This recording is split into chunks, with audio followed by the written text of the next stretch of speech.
Welcome to Moving Medicine Forward, a podcast presented by CTI Clinical Trial and Consulting Services.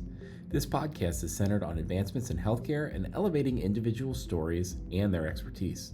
I'm your host, Jeremy Schran, and together with my co-host, Raina Graham, Hello. we will take you through a deep dive of CTI, clinical research, the patient journey, and much more. Today we have a special bonus episode. We introduce you to CTI's newly appointed Chief Medical Officer, Dr. Monica Shah. Let's jump right in. Tell us about yourself and give us your background in the medical and clinical research fields. Well, thank you, Jeremy. It is an absolute pleasure to be here, and I am just thrilled to be at CTI. So, a little bit about me. I am a heart failure and transplant cardiologist by training. My professional journey, I did my undergraduate and medical school at Brown University.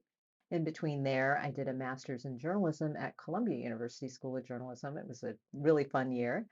Then I went on to do my internal medicine training at the Johns Hopkins Hospital, and then my cardiology fellowship at Duke University. And at Duke, I had the chance to work at the Duke Clinical Research Institute, where I got a lot of hands-on experience in clinical research. I was not only involved with protocol writing and a lot of the research part, but also a lot of the clinical operations and really executing and delivering the trials. So got really a lot of firsthand experience there, which was amazing. Following that, I did another fellowship in advanced heart failure and cardiac transplantation at the Brigham and Women's Hospital in Boston. I then went on to, become a faculty member at Duke. Went to Columbia then and was a faculty member there, and then moved to Washington Hospital Center, Georgetown University, where I was the director of heart failure research. All of those experiences, I think, were absolutely fundamental to my future career in clinical research. Uh, all the direct patient experience, really understanding sort of the patient journey and the issues of patients really gave me an important clinical foundation. I also was on the front lines of executing clinical research, and again, sort of as the director of research as a PI, I really got experience, working with the contracts office, working with IRBs, and really understanding some of the challenges that our principal investigators face as they're conducting clinical trials. Following that, I decided to take a leap into the government and join the National Institutes of Health. And I was at the National Heart, Lung, and Blood Institute, where I was the deputy chief of heart failure. That was a tremendous experience. I got a chance to work with some of the, luminaries in the field in cardiology and, ran a number of landmark clinical trials, which were just, was just an incredible experience. I also was the NHLBI, National Heart, Lung, and Blood Institute, AIDS coordinator and worked across the organizations as well as across the NIH to stimulate HIV-related heart, lung, and blood research. And so that was a really great experience because it kind of moved me out of my comfort zone of cardiology into a broader area. And it also made me realize how much I enjoyed multidisciplinary collaboration, taking what I knew from narrower field and applying it to a broader field. And I also noted that there were a lot of the operational problems that we were having in cardiology trials were being experienced across the board in many other disciplines.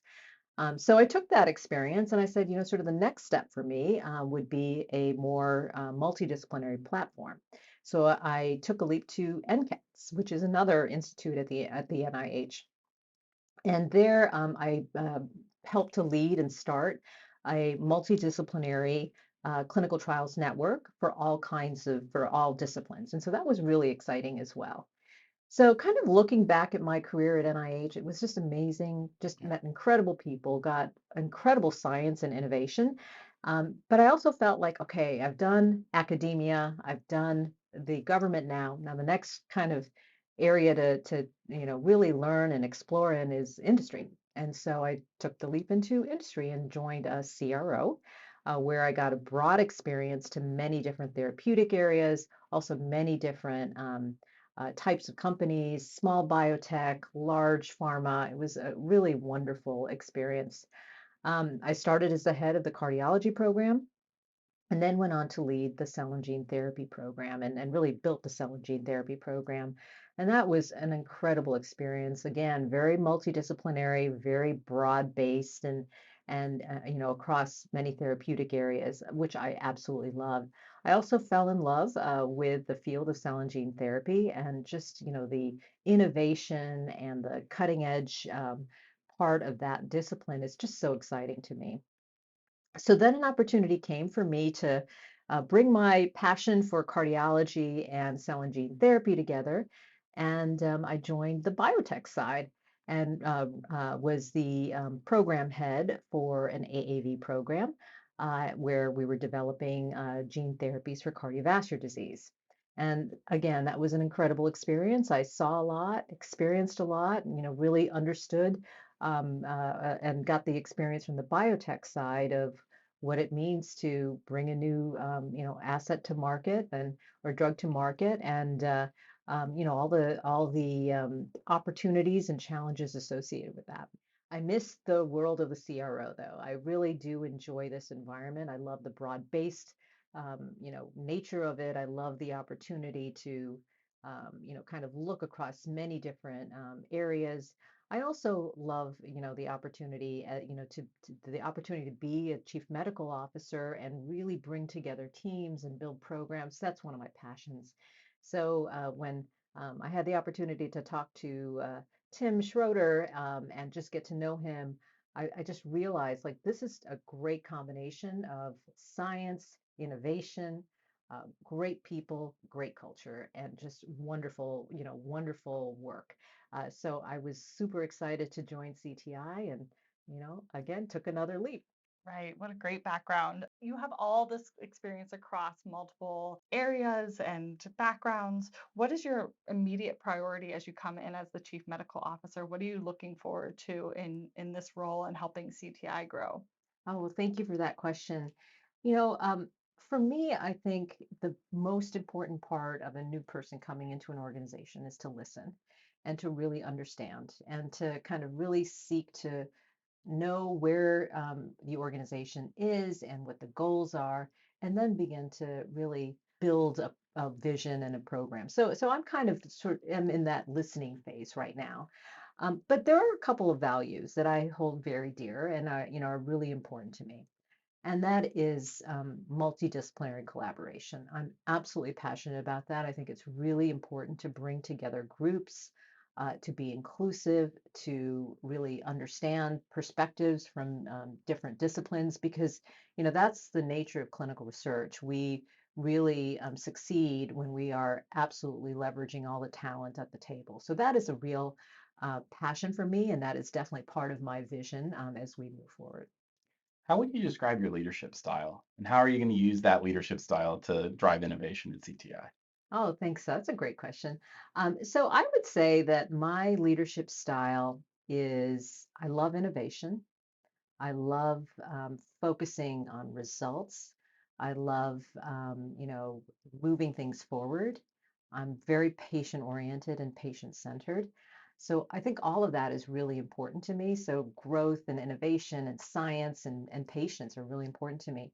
But the thing that is also super important to me is people and being respectful and civil and creating a culture of, as I said, collaboration, bringing people together and creating an environment where the sum is greater than the parts. Yeah, so you talked about collaboration and the importance of bringing different voices together, different across different industries. We're you and Tim and several of our team members are attending the upcoming ARM Cell and Gene meeting on the Mesa. What are you looking forward to? What discussions are you hoping to have during that collaborative conference?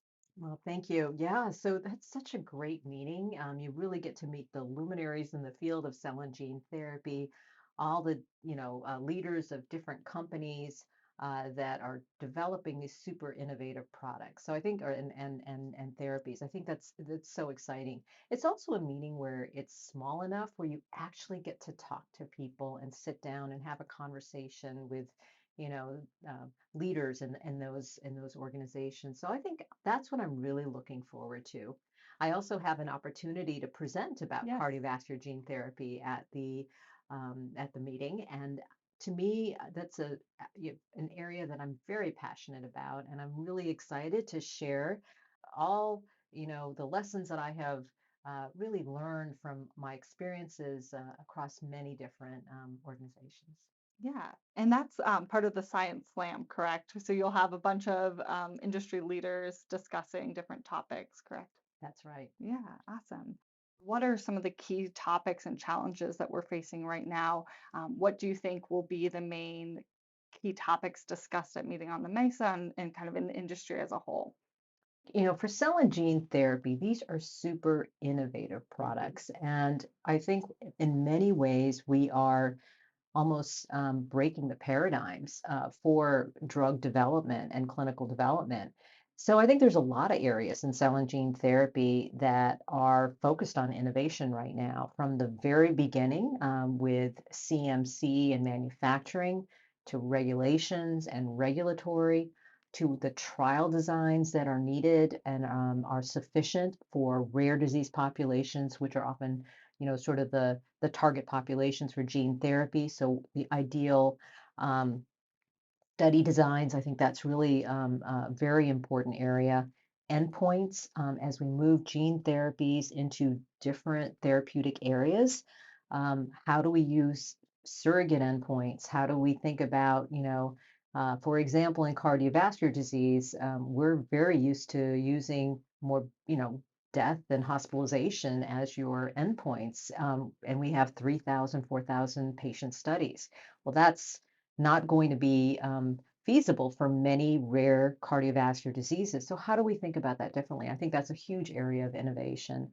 I think the long term follow up for cell and gene therapies is a huge area for innovation as well. And I think that will probably be a big area of discussion. How do we do those efficiently and effectively? And then I think a big area is how do we pay for all of these therapies? How do we get alignment between different government agencies from the very beginning to make sure that what is approved from the regulatory standpoint is what's going to be paid for by our payers and insurance companies? So I think all of those topics are very timely and I hope will be discussed. And I think having previewed some of the agenda at Meeting on the Mesa, will be on the agenda and will be good topics of discussion. Great. We look forward to hearing your presentation and then learning more about what discussions are being had at the conference. What is moving forward at CTI? What are you looking most forward to as you get rolling leading this team? Yeah, I have had such a great experience just coming here. And what I look forward to is continuing to work with the amazing people at CTI. Truly, just an incredible culture here, wonderful people, incredible expertise. And I'm just super, grateful and appreciative to be here. And what I'm looking forward to is continuing to learn and grow with all the people and my team around me. So we talked a lot about professional. So what do you like to do outside of work? And how do you maintain that work-life balance? Oh, well, great question. Thank you very much. Well, there's a couple of areas that I'm really passionate about. I really enjoy yoga, meditation, wellness, mindfulness. All of that area is, an area that I really spend a lot of, time in, and just I find very rejuvenating for the rest of the work that I do. I also love spending time with my family. I have two boys, two teenagers, and we do a lot of sports. A lot of geography in our home, and we just really have a good time together. And I also really enjoy art and design and all things associated with that. Awesome. Thank you Great. so much, Monica, for joining us today. We're very lucky to have you here at CTI and enjoy the rest of your time with us. Thank you very much. It's a pleasure to be here. Thank you for listening. If you enjoy discovering how medicine is moving forward, or you are interested in how CTI could help you with clinical research, be sure to subscribe. Follow us on social media or visit our website at ctifacts.com.